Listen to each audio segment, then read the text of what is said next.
Be ready? Start.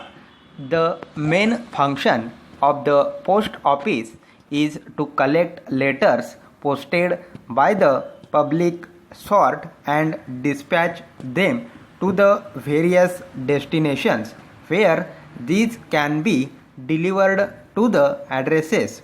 At the post office, counter letters and parcels are accepted for registration and insurance.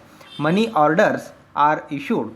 Saving bank transactions are made and other transactions like broadcast receiver license, payment of telephone revenue bills, sales of revenue stamps, etc. are undertaken. The post office is primarily intended for the common man. It has been the constant endeavor for the department to ensure that the customer is served politely and promptly by delivering his mail speedily at his residence and helping him to put through his transaction quickly at the post office counter.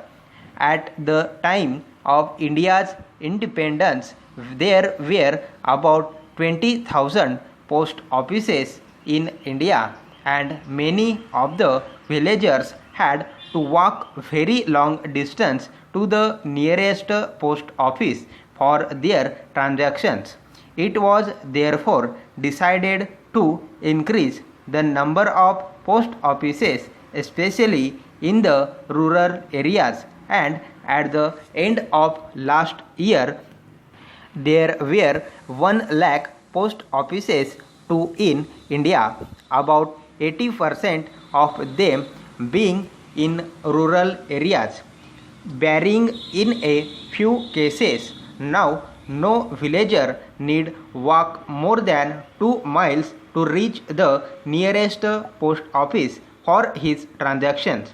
Letter boxes are painted in most of the important villages, and these are cleared at periodical intervals. The department fully realizes that the time of the customer is very precious in these days, when the common man is made in the post office to see that the customer's transactions are completed quickly and politely.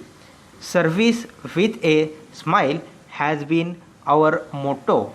In big offices in urban areas where separate counters are provided for different transactions, it has been observed that a member of the public has often to go 2 or 3 counters for completing one transaction. For example, if he wants to register a letter, he has to go to the enquiry or registration counter to get it wedged, then go to the stamp vendor's counter for getting the stamps, and finally go to the registration counter for registering the article. To avoid these difficulties, we have provided franking machine at the registration counter of important offices.